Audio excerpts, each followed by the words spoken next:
MKUltra was the secret CIA crash program to develop techniques to control the human mind. By the end of the Korean War, 70% of the 7,000 U.S. prisoners of war had signed confessions, 15% cooperated fully, and only 5% steadfastly refused confession or indoctrination. Professors Wolf and Hinkle submitted a secret report to Director of Central Intelligence Allen Dulles about communist methods of brainwashing that was the definitive work on the subject in 1953. It stated that no drugs or machines were used. Intense psychological pressure and human weakness were the key, beginning with solitary confinement. Guards constantly reminded the prisoner that he was totally cut off from outside support, ordered him to stand for long periods, dictated the positions allowed for sleep, waking him if he moved while sleeping, banned all outside stimuli such as books, conversation, or news of the outside world. After 4 to 6 weeks, the prisoner would break down. Quote, "He weeps, he mutters, and prays aloud in his cell." At this stage, the interrogation began in a special room. The guard told him that he knew his own crimes all too well. The prisoner is in the position of trying to prove his innocence to he knew not what. The interrogator and the prisoner bond in their shared ransacking of the captive's soul. As the interrogation proceeded, the prisoner realized that he could only end his ordeal with a full confession. Quote, "The prisoner feels that something must be done to end this. He must find a way out."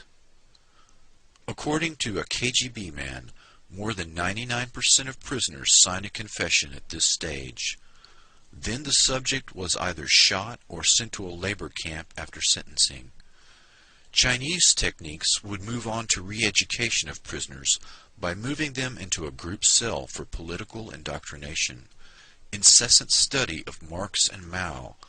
Lectures and self-criticism led to political conversion by group pressure. Prisoners demonstrated their commitment by ferociously attacking any deviations. Constant intimacy with prisoners who reviled him for his resistance pushed the prisoner beyond his emotional endurance. As the prisoner conformed, his cellmates gave increased acceptance and esteem, which reinforced his commitment to the party, for he learned that only his acceptance allowed him to live successfully in the cell. In contrast, the American mind control effort was a mini Manhattan Project, with the conviction that the keys to brainwashing lay in technology. The agency's brainwashing experts gravitated to people in the mold of the brilliant and sometimes mad scientists, obsessed by the wonders of the brain. In 1953, CIA officer Richard Helms chose Dr. Sidney Gottlieb to run the technical service staff. The TSS, through the Office of Research and Development, was given the job of developing poisons to assassinate political opponents, truth serum drugs for interrogating spies, and hypnotic techniques to create unwitting double agents, couriers, and robot assassins. Dr. Gottlieb used Nazi scientists and their state-of-the-art mind control techniques that had been perfected in concentration camps using victims of the Holocaust. General Dwight D. Eisenhower gave his personal approval to exploit the work and research of the Nazis in the death camps. The German doctors were brought to the U.S. and went to work for Project Paperclip. These men were insulated against war crimes charges. The Nuremberg prosecutors were shocked that the U.S. authorities were using German doctors despite their criminal past. Under the leadership of Dr. Strughold, 34 scientists accepted contracts from Project Paperclip and were moved to Randolph Air Force Base in San Antonio, Texas. These personalities began to work on human radiation studies, aviation medicine, microwave technology, and MKUltra mind control experiments. The authorization to hire these Nazi scientists came directly from the Joint Chiefs of Staff. The top military brass stated that they wished to exploit these rare minds. Operation Paperclip eventually recruited 9,000 Nazi scientists and technicians to help the U.S. destroy the USSR. Some of these scientists were known as programmers, people skilled in the art of breaking down and controlling the human mind.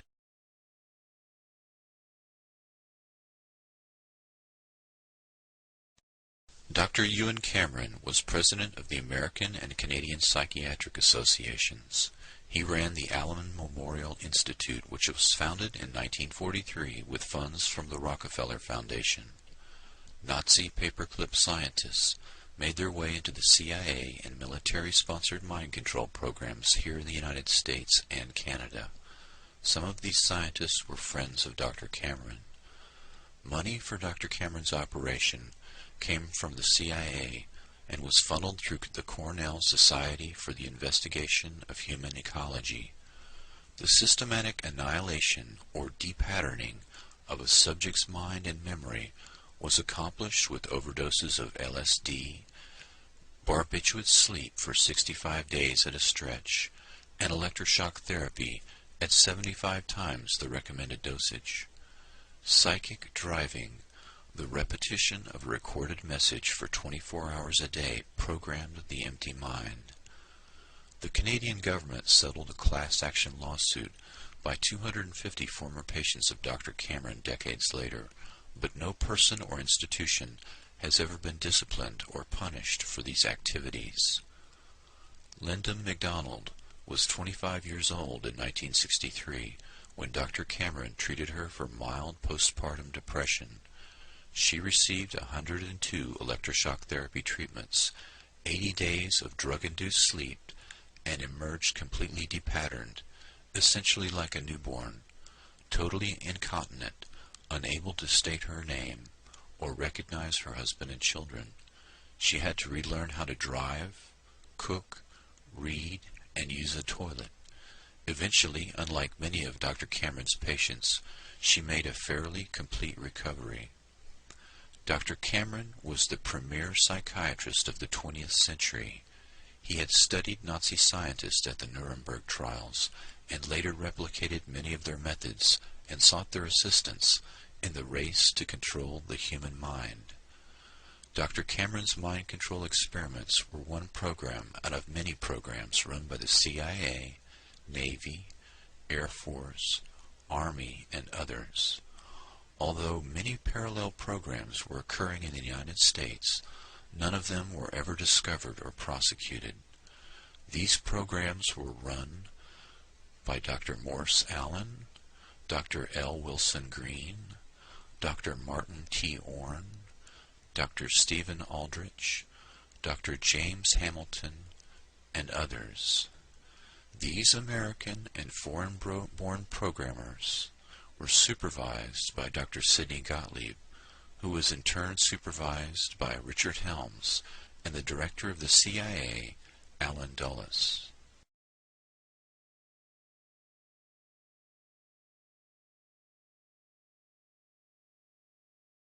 I was tired, I was depressed, my back was hurting, and so he said to the children's father, why don't you go to Montreal and visit this Dr. Ewen Cameron, this famous man who has all of these accolades, and have an assessment. So we went.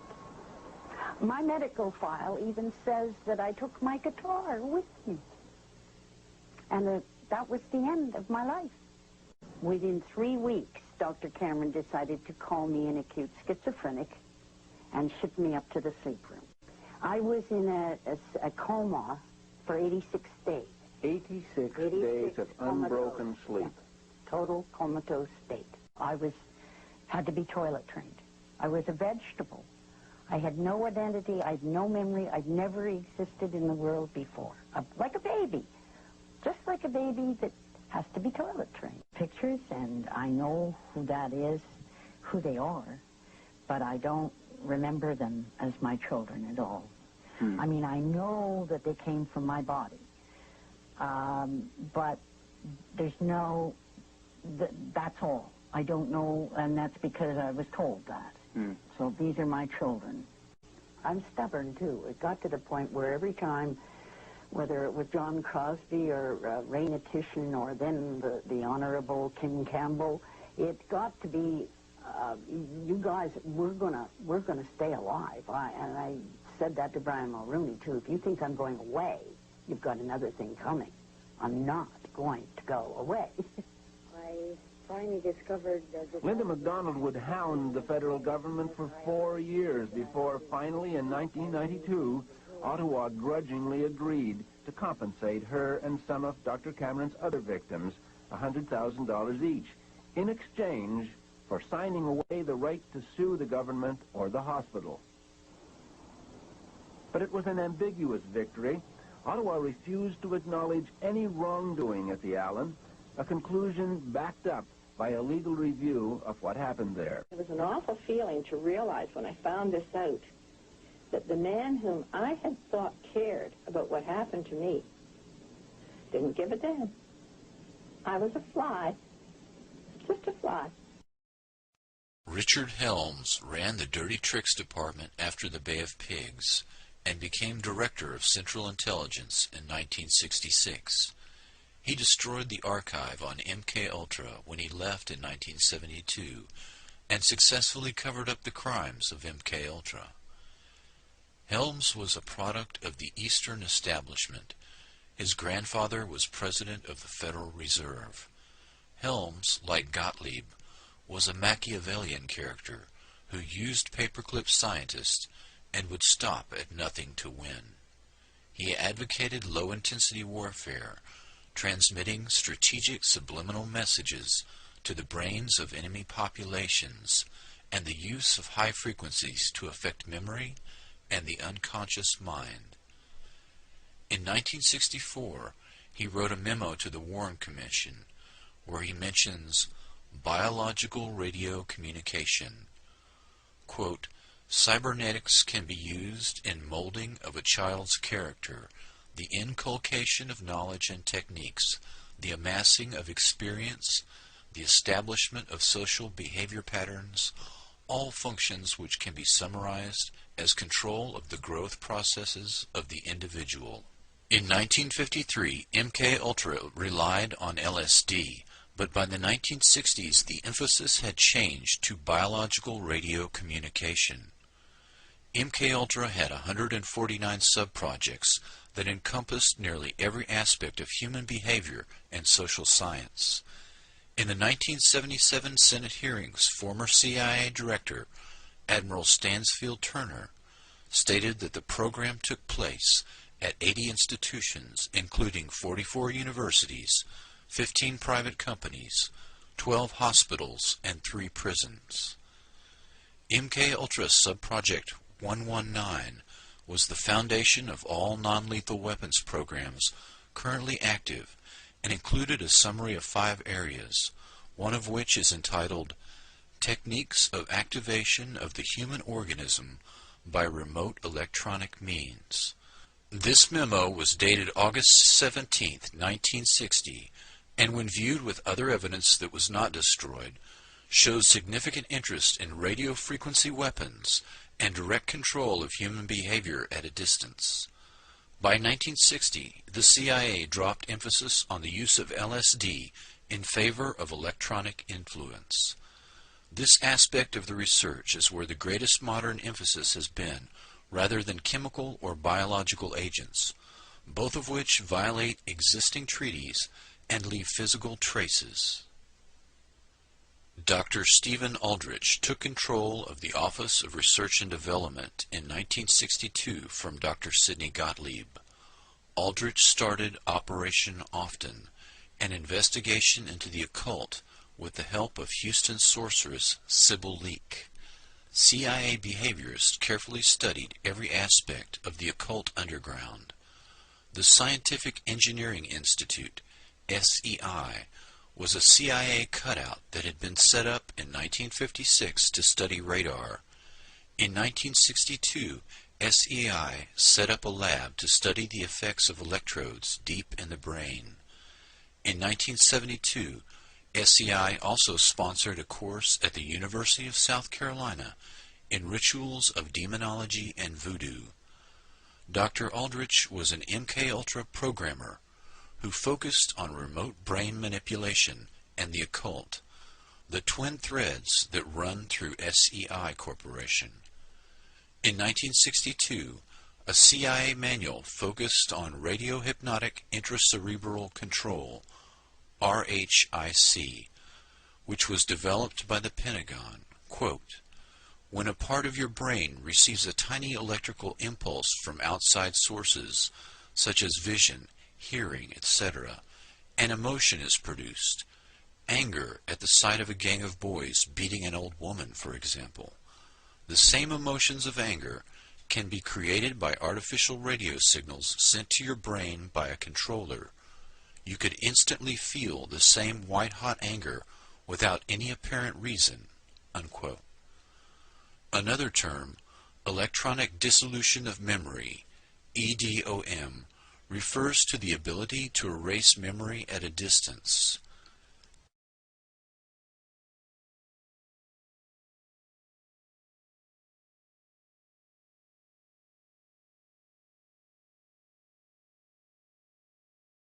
COINTELPRO stands for Counterintelligence Program, primarily run by the FBI as a covert action program against domestic dissidents.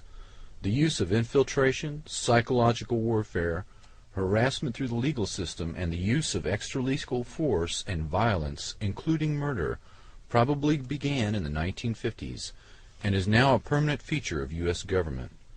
Targets included the civil rights movement, the women's rights movement, the anti-war movement, the environmental movement, opposition political parties, and basically any progressive group in American society. The Senate and congressional hearings into the activities of the FBI and CIA were crushed. The Senate committee's report was edited by the agencies being investigated before its publication. The House committee's report, including an account of FBI and CIA obstruction of its inquiry, was suppressed altogether. Senator Church and Congressman Pike, the committee chairs, were both targeted in their re-election campaigns by the intelligence agencies and defeated, their careers destroyed. The Freedom of Information Act did open up access to FBI documents, and lawsuits forced the release of some COINTELPRO files to the media, but the most important files were withheld or destroyed, and former operatives report that the most heinous crimes were never committed to writing. William C. Sullivan, who ran the COINTELPRO program in the 1960s, was killed in a 1977 hunting accident shortly before giving testimony to a grand jury in 1977. The only two FBI officials who were ever prosecuted for COINTELPRO crimes were quickly pardoned by President Ford. There was an appearance of reform that was largely aimed at placating a weary public that had become disillusioned after Watergate. The most prominent target of COINTELPRO in the 1960s was Dr. Martin Luther King, Jr., who received a blackmail letter from J. Edgar Hoover that detailed the existence of Dr. King's extramarital affairs and suggested he should suicide himself to preclude the release of the material to the press and its negative effect on his family and his movement. The surveillance of Dr. King included the 112th Military Intelligence Unit and even the use of U-2 spy planes to take photographs. Dr. King was marked, barely a month before his murder, for elimination as a potential messiah who could unify and electrify the black movement. The FBI planned to replace him, quote, in his role of the leadership of the Negro people, with conservative black lawyer Samuel Pierce, who was later named to Ronald Reagan's cabinet.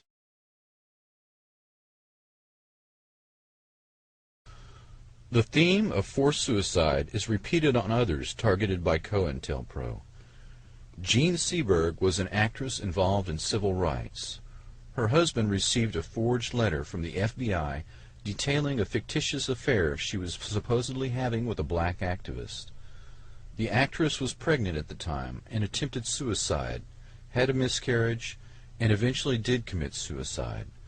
Forced suicide on a COINTELPRO target allows intelligence agencies deniability for the crime. In effect, it is the perfect crime. A total of 2,300 officially approved COINTEL actions were admitted to the Senate Intelligence Committee. but thousands more have since been revealed. Ultimately, FBI documents disclose 6 major programs. FBI operatives were directed to disrupt meetings of targeted groups, spread rumors, inflame disagreements over what people normally fight over, money, politics, race, gender, sex, and to exacerbate rivalries and jealousy, to lead activists into unnecessary danger, and to set them up for false prosecutions. False news stories, forged documents, and anonymous letters and phone calls, as well as pressure on landlords and their employers, make up just some of the strategies used against activists. The major violence of the domestic terrorist campaign was directed at the black nationalist and American Indian movements. These individuals were readily imprisoned on false charges or assassinated. British Commander Frank Kitson first codified counterinsurgency operations theory in his book Low-Intensity Operations, Subversion, Insurgency, and Peacekeeping, and he insists that infiltration and psychological operations be mounted against dissident groups in normal times before any mass movement can develop. These tactics were adopted into COINTELPRO against American citizens in peacetime, with considerable energy spent ensuring that the different progressive groups did not link up and cooperate. Specifically, the anti-war movement, composed of suburban white youth, and the black nationalist movement. There was also a major effort to preclude African American leaders from linking up with leaders in Africa. Infiltration of the KKK by the FBI reached 10 to 20% of its membership at the height of the civil rights struggle, and these assets, along with neo-Nazi party members, were used to attack civil rights workers and activists. COINTEL operations are presently being incorporated into the development of microwave and radio frequency radiation weapons. Dissidents that in the past were visibly attacked or assassinated in a traditional manner are now targeted for elimination using electromagnetic weapons. These internal dissidents are used as human guinea pigs and experimental subjects in terminal experiments that are designed to force a suicide, incarceration, or premature death due to the effects of ionizing and non-ionizing radiation. These political assassinations are accomplished with invisible bullets that leave no obvious injuries. The driving of a target to suicide using microwave hearing as well as other techniques is perfectly deniable because these individuals are tormented invisibly, unable to seek help from the psychiatric community due to the symptoms of the attacks mimicking symptoms of schizophrenia that naturally affect several million Americans. Thus, the intelligence agencies have achieved perfect deniability for their crimes.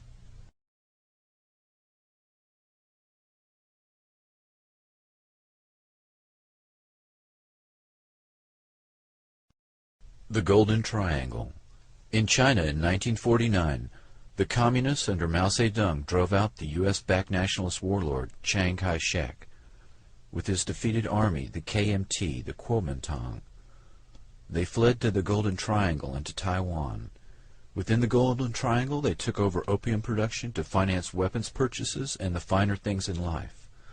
By the 1950s, heroin had become a nationwide concern in the United States. From Senate hearings to popular movies, criminologists blamed addicts for soaring crime rates.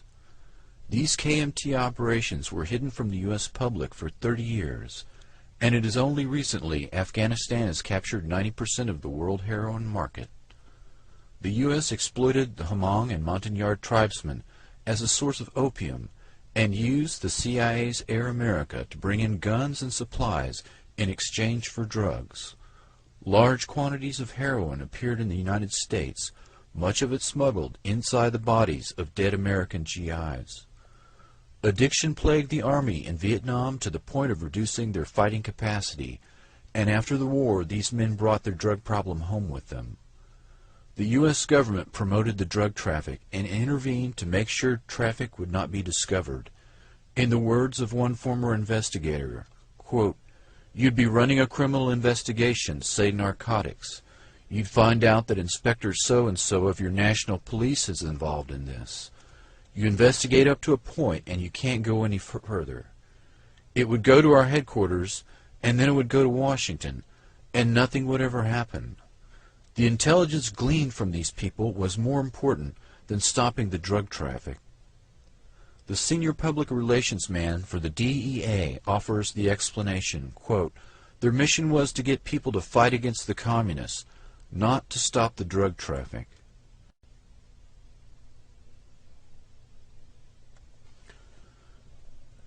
Iran-Contra. A secret program by the Reagan administration circumvented Congress and illegally sold weapons to Iran, a terrorist nation, in order to pay for a guerrilla war against the Sandinista Nicaraguan government. When the operation was uncovered, it also uncovered an off-the-books operation that, in the words of Senator Daniel Inouye, was a secret government with its own permanent funding mechanism and its own Army, Navy, and Air Force. The exposure of the Iran-Contra operation revealed the tip of the iceberg.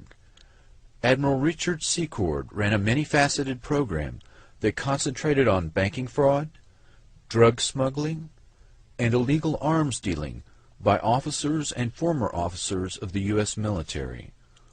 Oliver L. North, a Marine lieutenant colonel, was assigned to the National Security Council staff beginning in 1981 until he was fired in 1986. North was the White House official most directly involved in secretly aiding the Contras, selling arms to Iran, and diverting Iran arms sales proceeds to the Contras. North was Deputy Director for Political Military Affairs and reported to his superior National Security Advisor, Robert C. McFarland, and later John M. Poindexter. He claimed to have taken much of his direction from Central Intelligence Agency Director William Casey. North testified repeatedly that he believed President Reagan was aware and approving of his activities. North was indicted in 1988 on 16 Iran-Contra charges. He was found guilty on 3 counts. His convictions were vacated in 1990 when an appeals court found that witnesses in his trial were prejudiced by his immunized congressional testimony.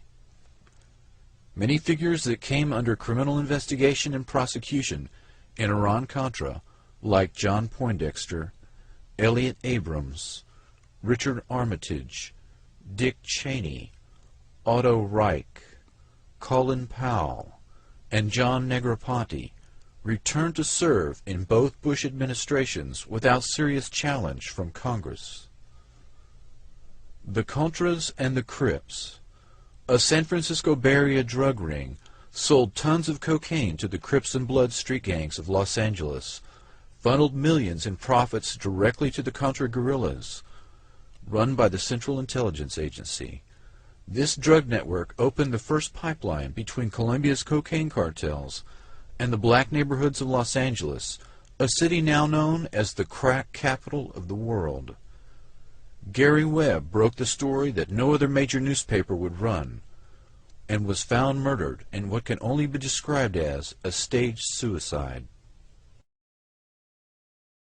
We had Contra pilots flying out of Ilopango, smuggling drugs into the U.S., cocaine specifically. For America, bound from military airfields in Florida and Texas, offloaded out of sight of the law, then shipped to California and other points in the U.S. Point blank, stay away from it. It's a covert operation being run by the White House. The highest councils of our government, in the White House and in the Justice Department. There is no question of that. I can document that. Turns up wrongdoing. If it turns up wrongdoing, we will bring the people to justice and make them accountable.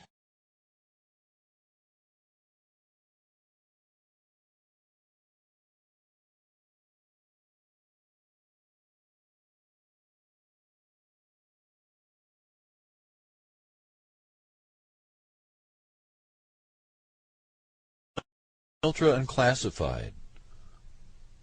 The military financed all scientific research into development of directed energy weapons. After decades, when progress was on the horizon, the research became classified. The public program was shut down and restarted in conditions of absolute secrecy. The published scientific papers that concerned potential weapons and even bioelectric medicine were reduced to a trickle, but occasional information about their existence continued to emerge. The work of Dr. Michael Persinger, Igor Smirnov, Robert Becker, Eldon Bird, James Lynn, Andre Puharich, Ross Addy, Jose Delgado, Bill Van Bies, Herman Schwann, and others present sufficient evidence of the existence of these weapons. The earliest work on the effects of electromagnetic weapons on humans was done by Nikola Tesla in the early 1900s.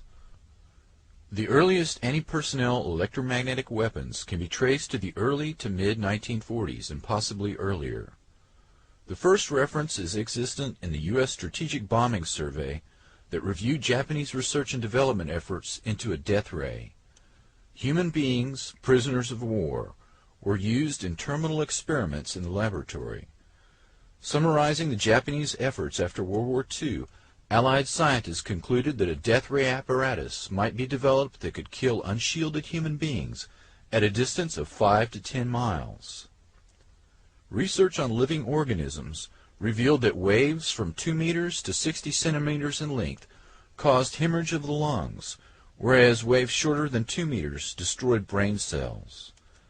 Dr. Andre Puharich studied the effects of radio waves on animals at Northwestern University in the late 1940s.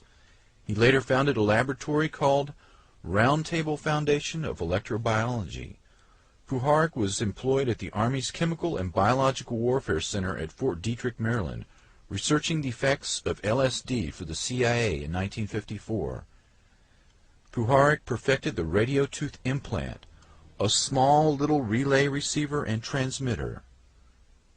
Dr. Alan Fry, a biophysicist at GE's Advanced Electronics Center, Cornell University, and a contractor for the Office of Naval Research, discovered in 1958 that the human auditory system responds to electromagnetic energy in a portion of the radio frequency spectrum at low power densities well below that necessary for biological damage. Quote, "The human auditory system and a table radio may be 1 order of magnitude apart in sensitivity to radio frequency energy." Dr. Fry proposed stimulating the nervous system without the damage caused by electrodes. He wrote 2 papers, Microwave Auditory Effect and Applications, and Human Auditory Response to Modulated Electromagnetic Energy. Alan Fry experimented with microwaves, seeking to transmit spoken words directly into the audio cortex via a pulsed microwave analog of the speaker's sound vibration. Fry's work in this field gave rise to the so-called Fry effect, which is now more commonly referred to as microwave hearing. Fry's work had obvious implications for covert operations. He synchronized pulse microwaves with the myocardial rhythm of a frog's heart, and the heart stopped beating. Dr. Fry had perfected the induction of heart seizures by beamed electromagnetics. He microwaved cats and found that the stimulation of the hypothalamus had a powerful effect on emotions. Fry found that human subjects exposed to 1300 MHz to 3000 MHz microwaves at average power densities of 0.4 to 2 milliwatts per centimeter perceived auditory sounds. The peak power densities were on the order of 200 to 300 milliwatts per centimeter, and the pulse repetition frequencies varied between 200 to 400 Hz. Fry referred to this auditory phenomenon as radio frequency sound. The sensation occurred instantaneously at average incident power densities well below that necessary for known biological damage, and appeared to originate from within or near the back of the head. Dr. Fry was reluctant to experiment on humans, but others, particularly paperclip scientists, were not. Dr. Michael Persinger, a psychologist and neuroscientist, did research on the effects of electromagnetic radiation on the brain for a Pentagon weapons project. He has worked in the field for 40 years, and funded by the Navy and reportedly by the NSA as well. Dr. Persinger perfected a means to make experimental subjects feel that they had been abducted by aliens or had an encounter with angels or God through the use of a modified motorcycle helmet equipped with solenoids to send electromagnetic pulses through the frontal lobes of the brain. Quote, "Human experience of God can be generated by a process that has nothing to do with whether God exists or not." Dr. Persinger published the paper On the Possibility of Directly Accessing Every Human Brain by electromagnetic induction of fundamental algorithms, 1995. Quote, a process which is coupled to the narrow band of brain temperature could allow all normal human brains to be affected by a subharmonic whose frequency range at 10 Hz would vary only by 0.1 Hz. Random variations of noise within the matrices could potentially differentiate between individual brains. In other words, individuals could be identified by the specific characteristics of their brain output. He goes on further. Identification of these sequences could also allow direct access to the most complex neurocognitive processes associated with the self, human consciousness, and the aggregate of experimental representations, in other words, episodic memory, that define the individual within the brain.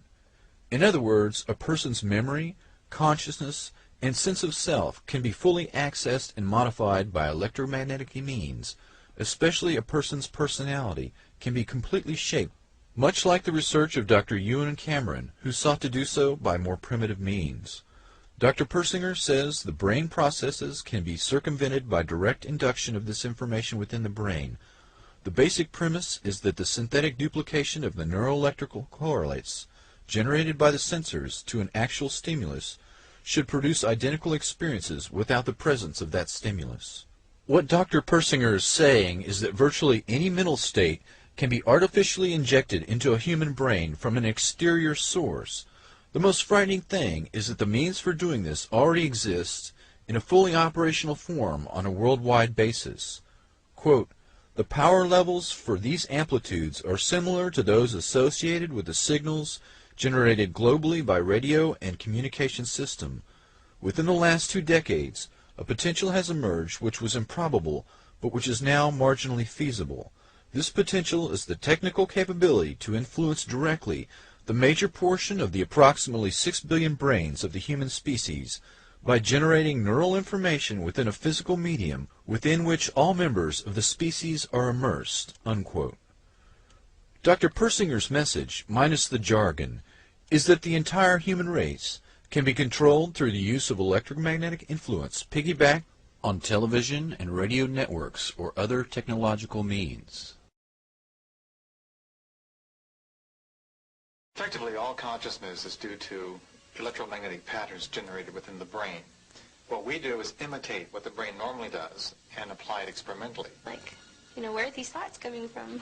Those thoughts came from the Neuroscience Laboratory at Laurentian University in Sudbury, Ontario.